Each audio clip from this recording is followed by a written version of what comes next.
Hello दोस्तों, subscribe कीजिए हमारे इस यूट्यूब चैनल को और उसके बाद दबाइए इस बेल आइकन को। पाइए चैनल से जुड़े लेटेस्ट वीडियो अपडेट्स। हेलो नमस्कार दोस्तों, मैं सुधीर स्वागत करता हूं आपका आपके अपने इस YouTube channel exam Guru tips and tricks में। दोस्तों यूपीपीएससी के लिए आरओ का एडमिट कार्ड आ गया है, आप जाके जल्दी से डाउनलोड कर लें।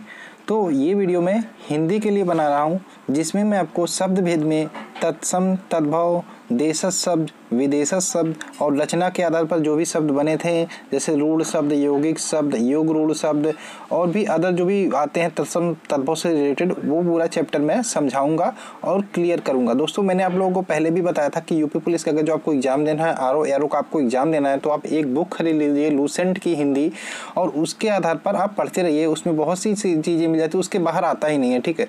तो और आरओ की बात करें तो आरओ में थोड़ा बहुत कुछ क्वेश्चन ऐसे होते हैं जो बाहर से आते हैं और वो बुक से नहीं रहते, लेकिन जो छोटे लेवल के एग्जाम होते हैं जैसे यूपी पुलिस का हो गया, यूपीएसआई का हो गया, उससे रिलेटेड सारे क्वेश्चन आपको लूसेंट की बुक से मिल जाएंगे। तो चलिए आज हम देखेंगे शब्दभेद हिंदी के लिए। दोस्तों अगर जो आप मेरे चैनल पे नए हैं तो जल्दी से चैनल को सब्सक्राइब कर लीजिए, क्योंकि आपको इस चैनल पे यूपी पुलिस, यूपीएसआई, आरओ से रिलेटेड बहुत सारे वीडियो मिलने वाले हैं।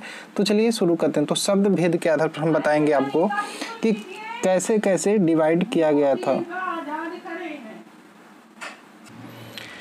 यूपी पुलिस एग्जाम के लिए, आरओ एग्जाम के लिए आपके लिए बहुत इंपॉर्टेंट चैप्टर है शब्द भेद। इससे आपके 3 या 4 क्वेश्चंस हमेशा बनते हैं और बनेंगे, ठीक है। तो चलिए देखते हैं शब्द भेद में। सबसे पहले शब्द को देखते हैं कितने भागों में डिवाइड किया गया था। दोस्तों शब्द को 4 भागों में डिवाइड किया गया था। तो देखते हैं कौन कौन से।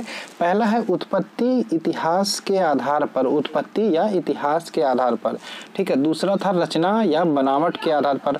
तीसरा था प्रयोग के आधार पर। सारी चीजें हम कंफर्म करेंगे, अभी आप देख लीजिए। और चौथा था अर्थ के आधार पर। तो ये 4 प्रकार से शब्दों को डिवाइड किया गया। देखते हैं सबसे पहले उत्पत्ति के आधार पर कैसे कैसे डिवाइड किया। तो उत्पत्ति के आधार पर आपको सबसे पहले देखते हैं तत्सम में डिवाइड किया। तो तत्सम के बारे में अभी हम क्लियर कर देंगे क्या होता है तत्सम। आपको फिर कहीं कोई वीडियो देखने की जरूरत नहीं है, एक बार आप ये वीडियो देख लेंगे पूरा क्लियर हो जाएगा क्या होता है तत्सम, क्या होता है तद्भव, क्या होता है देशज, क्या होता है विदेशज। कहीं से आपको कोई डाउट नहीं रहेगा, मैं गारंटी लेता हूँ, ठीक है।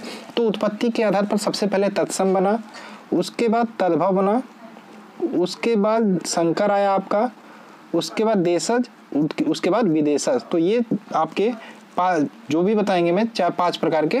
तो चलिए देखते हैं। तो सबसे पहले हम देखेंगे तत्सम, ठीक है। तो तत्सम देखते हैं हम क्या होता है।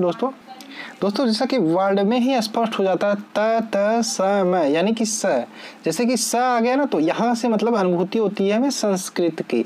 तो तत्सम शब्द दोस्तों ऐसे शब्द होते हैं जो संस्कृत से सीधे आके प्रयोग किए जाते हैं। दोस्तों हिंदी हमारा कैसे बना, हिंदी हमारा एक तुरंत ही हिंदी नहीं बोला जाने लगा, पहले संस्कृत बोला जाता था, फिर पाली भाषा, गौतम बुद्ध आए, पाली भाषा प्रयोग में आया, फिर जैन धर्म आया, प्राकृतिक भाषा प्रयोग में आया, फिर प्राकृत से अवहट्ट आया, फिर ऐसे ऐसे हमारा जाके हिंदी बना, ठीक है। तो इस प्रकार से तत्सम शब्द वैसे शब्द होते हैं जो सीधा संस्कृत से प्रयोग किए जाते हैं, उनका कोई कहीं पे परिवर्तन नहीं किया जाता है।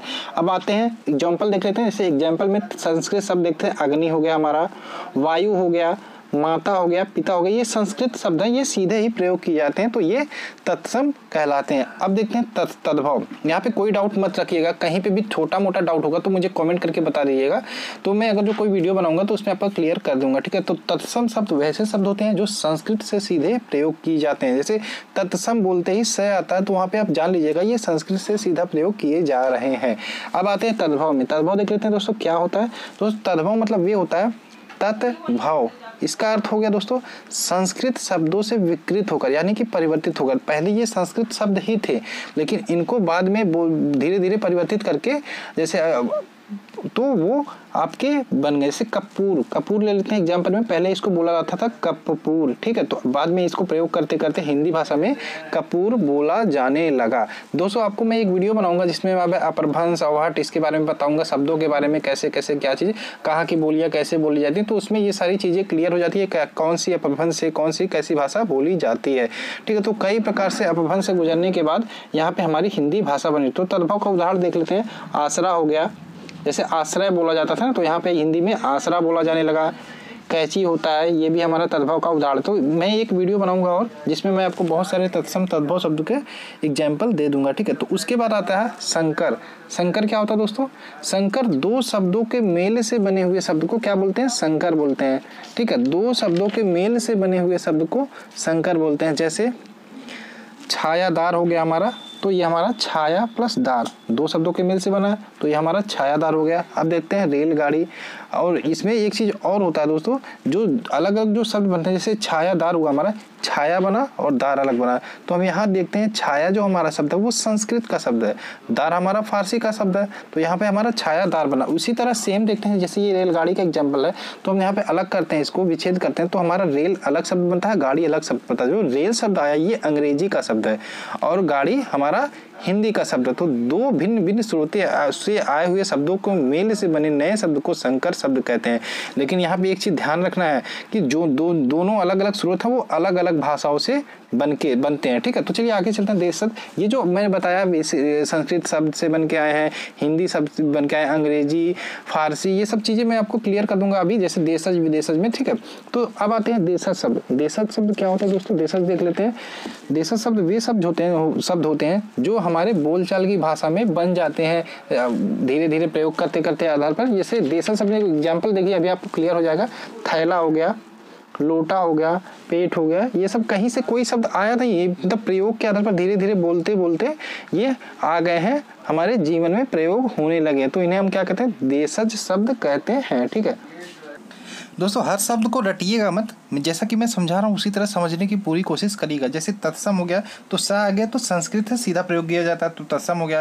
तद्भव हो गया, तद्भव मतलब संस्कृत से प्रयोग तो किया जाता है लेकिन उसका अर्थ वहाँ पे बदल जाता है, संस्कृत से आपका विकृत होकर ये शब्द बनता है, तो वहाँ तद्भव की अनुभूति होती है, तद्भव शब्द प्रयोग किया जाता है। संकर की बात करें, संकर होता है दो भिन्न भिन्न शब्दों के मेल से बने हुए शब्द को संकर शब्द कहते हैं। लेकिन अब देखते हैं रेलगाड़ी हो गया, तो वहाँ पे अलग अलग शब्दों मतलब अलग अलग भाषाओं से प्रयोग होके बना, अलग अलग शब्दों से प्रयोग होके बने होते हैं, ठीक। अब शब्द देशज और देसी, ये आपके बोलचाल की भाषा में प्रयोग हो जाते हैं। जैसे देशज तो मतलब देश और ज हो गया ना, तो इस शब्द का अर्थ हमारे देश में जन्मा हो गया। जैसे देशज मतलब देश में जन्मा।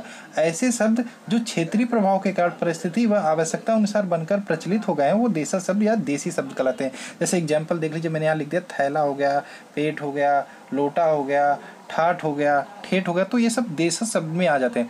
अब आपको यहाँ पे सबसे इंपॉर्टेंट ये आता है विदेशी शब्द, ये अक्सर पूछा जाता है, बहुत इंपॉर्टेंट है, इसमें बहुत सारे शब्द आपको देखने को मिलेंगे। तो विदेशज देख लेते हैं क्या होता है। विदेशज मतलब हो गया, जैसे देशज मतलब हो गया देश में जन्मा, तो विदेशज शब्द होगा विदेश मतलब विदेश में जन्मा हुआ, विदेश से आया हुआ, तो ये सब जो है विदेशज शब्द। तो यहाँ पे आपको ज़्यादा डेफिनेशन देने की जरूरत नहीं है। अब देख लेते हैं इसमें एग्जाम्पल कैसे। विदेशज शब्द कई प्रकार के हैं, जैसे दो प्रकार के, जैसे मुस्लिम देश शासन के प्रभाव, भारत पे पहले मुस्लिम अरब आक्रमण हुआ था तो उसमें मुस्लिम शासक आए, तो वहाँ से हमारा अरबी आया, फारसी आया। उसके बाद जैसे ही अंग्रेज आए तो वहाँ अंग्रेजों से हमें क्या मिला? अंग्रेजी मिला। उसके बाद कुछ तुर्की भाषाएं मिली, कुछ पुर्तगाली भाषाएं मिली भारत को, तो ये सब मिला के विदेशज में आ जाते हैं, ठीक है। तो यहाँ पे हमको कौन कौन सी भाषाएं पढ़नी है? अरबी में देखते हैं, कुछ वर्ड इंपॉर्टेंट देखने हैं कि अरबी में कौन कौन से वर्ड हमारे प्रयोग किए जाते हैं। जैसे क्वेश्चन पूछ लेता है एग्जाम में कि ये, जैसे कोई शब्द दे, जैसे आपका दे दिया जुलूस दे दिया, तो जुलूस में पूछ रहा है ये किस भाषा का किस शब्द है, ठीक है, विदेशज में किस जगह का शब्द है, तो उसमें ऑप्शन दे देगा, अरबी दे देगा, फारसी दे देगा, तुर्की दे देगा, तो पुर्तगाली। तो आपको ऑप्शन लगाना है ये कहाँ से आया था, तो आपको लगाना है ऑप्शन ये आप कहाँ से आया था? जुलूस अरबी से आया था, ठीक है। तो ये विदेशज में आ गया। तो इसको मैं एक वीडियो बना के आपको पूरा बताऊंगा, देशज में कौन कौन से शब्द आते हैं, विदेशज में कौन कौन से, विदेशज में आपके अरबी में कौन कौन से शब्द होते हैं जो इंपॉर्टेंट है, फारसी में कौन कौन से शब्द होते हैं जो इंपॉर्टेंट है, अंग्रेजी में कौन कौन से शब्द होते हैं जो इंपॉर्टेंट, ठीक है। तो इसमें बहुत सारे दोस्तों, इसमें फारसी में लगभग 3500 आपको शब्द पढ़ने पड़ेंगे, लेकिन पढ़ने नहीं है इतने, जो इंपॉर्टेंट है मैं वही बताऊंगा, होते तो 3500 है। अंग्रेजी की बात करें तो अंग्रेजी में लगभग 3000 शब्द है, अरबी की बात करें अगर अरबी में लगभग 2500 शब्द है, लेकिन सबको आपको पढ़ना नहीं है, ठीक है। तो चलिए अब आते हैं रचना के आधार पर। रचना के आधार पर देख लेते हैं, इसमें 3 प्रकार से डिवाइड करते हैं। पहला होता है रूढ़, दूसरा होता है यौगिक, तीसरा होता है योग रूढ़। तो रूढ़ शब्द क्या होते हैं? रूढ़ मतलब अपनी जगह से हटने ना वाला, रूढ़ मतलब जिन शब्दों के सार्थक खंड ना हो और जो अन्य शब्दों के मेल से ना बना हो उन्हें क्या कहते हैं? रूढ़ शब्द कहते हैं। तो इसमें एग्जाम्पल देखते हैं, जैसे दिन हो गया, दिन हमारा कोई शब्दों से मिलकर नहीं बना, इसका विच्छेद नहीं हो सकता। दिन हमारा दिन है, इसका कोई मतलब ही नहीं निकलता, कोई अर्थ नहीं निकलता, तो दिन दिन। घर हो गया, चावल हो गया, चावल का अगर जो हम छंद विच्छेद करते हैं तो वल, इसका कोई अर्थ नहीं निकलता। ठीक है, तो ये हो गया हमारा रूढ़ शब्द, इनसे कोई मतलब नहीं होता, ये जो ही हैं वही रहेंगे। ठीक है, तो अब आते हैं यौगिक पे। यौगिक में देख लेते हैं यौगिक क्या होता है दोस्तों। यौगिक यानी मेल से बना हुआ, यौगिक से कंफर्म हो जाता है पेयर, यानी कि मेल से बना हुआ। दो जो शब्द दो या दो से अधिक शब्दों से मिलकर बनते हैं उसे क्या कहते हैं, यौगिक शब्द कहते हैं। जैसे यहाँ पे एग्जाम्पल मैंने 2 एग्जाम्पल दिए हैं, विद्यालय दिया है और पुत्र दिया है। विद्यालय दिया और राजपुत्र दिया। तो विद्यालय से हम देखते हैं विद्या हमारा कैसे बनता है, विद्या का आलय। तो ये हमारे 2 शब्दों के मेल से बना कौन कौन सा, विद्या और आलय। अब सेम एक और एग्जाम्पल यहाँ पे लिखा है मैंने, राजपुत्र यानी कि राजा का पुत्र। तो ये हमारा यौगिक का एग्जाम्पल। और भी बहुत सारे एग्जाम्पल मिल जाएगा, जैसे विज्ञान मिल जाएगा, सामाजिक मिल जाएगा। ठीक है दोस्तों, अब तीसरा देखते हैं। तीसरे में आता हमारा योग रूढ़। योग रूढ़ कैसे होते हैं, वे शब्द होते हैं जो यौगिक तो होते हैं, मतलब यौगिक तो होते हैं, मतलब पीताम्बर का अगर जो हम विच्छेद करेंगे तो हमारा पीताम्बर मतलब हो जाएगा पीला वस्त्र। 10 आनन का करेंगे हम तो हो जाएगा 10 है जिसके आनन। तो यौगिक तो है ये, लेकिन इसमें क्या होता है, जिनका अर्थ रूढ़ होता है। यौगिक तो होते हैं मगर जिनका अर्थ रूढ़ होता है। तो चलिए एग्जाम्पल से मैं आपको समझाने की कोशिश करता हूँ। जैसे यहाँ पे पीताम्बर दिया है, तो पीताम्बर का जो अर्थ होगा पीला वस्त्र होगा। पीताम्बर का अर्थ पीला वस्त्र होगा, लेकिन यहाँ यह शब्द किसके लिए प्रयोग किया जाता है, यह शब्द श्री कृष्ण के लिए प्रयोग किया जाता है। ठीक है, अब देखते हैं 10 आनन। जो मैंने 10 आनन लिखा है, 10 है जिसके आनन, लेकिन यह शब्द किसके लिए प्रयोग किया जाता है, रावण के लिए प्रयोग किया जाता है। इसी तरह हमारे हनुमान हो गया, दशरथ हो गया, और लंबोदर हो गया, नीलकंठ हो गया। तो ये सब इसके एग्जाम्पल आ जाते हैं। तो इसको मैं अच्छे से पूरा जो भी योगरूढ़ शब्द होते हैं उसको मैं बताऊंगा बाद में। और दोस्तों इसमें एक चीज़ और याद करिए, आपने जो आपको मैं समास पढ़ाऊंगा तो समास के जितने भी बाहुव्रीहि जो समास होते हैं, बाहुव्रीहि के सारे जो भी होते हैं चीज उदाहरण होते हैं वो हमारे योगरूढ़ के अंतर्गत आ जाते हैं। बाहुव्रीहि समास के जितने भी एग्जाम्पल होते हैं वो हमारे योगरूढ़ के अंदर आ जाते हैं। अब आगे चलते हैं प्रयोग के आधार पर। तो प्रयोग के आधार पर इस चीज़ों को आपको पढ़ने की उतना ज़रूरत नहीं है, और आगे मैं जो भी संज्ञा सर्वनाम क्रिया पढ़ाऊंगा उसमें आपकी सारी चीज़ें क्लियर हो जाएंगी।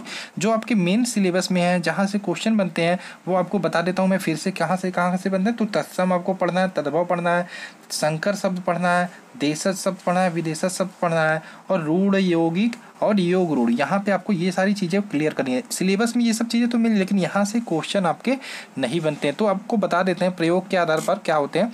प्रयोग के आधार पर 2 प्रकार के होते हैं, एक विकारी होता है, एक अविकारी होता है।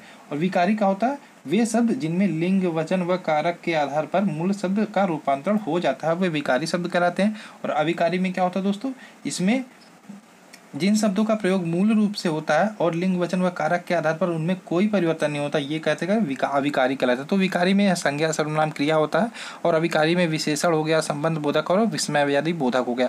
और लास्ट होता है अर्थ के आधार पर। तो अर्थ में आपका एक आर्थी शब्द हो गया, अनेक आर्थी शब्द, पर्यायवाची हो गया, विपरीतार्थक शब्द हो गया। तो ये सब चीज़ें आप पढ़ लेंगे, लूसेंट की बुक है, और आगे मैं चीज़ें पढ़ा दूंगा। तो आगे मैं इसका एक और वीडियो आएगा तत्सम और तद्भव का शब्द भेद में, तो उसमें मैं आपको तत्सम शब्द, तद्भव शब्द और देशज शब्द कौन कौन से होते हैं, विदेशज शब्द कौन है, इसको अच्छे से एग्जाम्पल में बहुत सारी चीज़ें बताऊंगा जो इंपॉर्टेंट होगी। तो अगर जो आपको ये वीडियो पसंद आया हो तो जल्दी से वीडियो को लाइक कर दीजिएगा। देखते रहिए exam Guru tips and tricks. Thanks for watching. मिलते हैं नेक्स्ट वीडियो में। जय हिंद दोस्तों, जय भारत।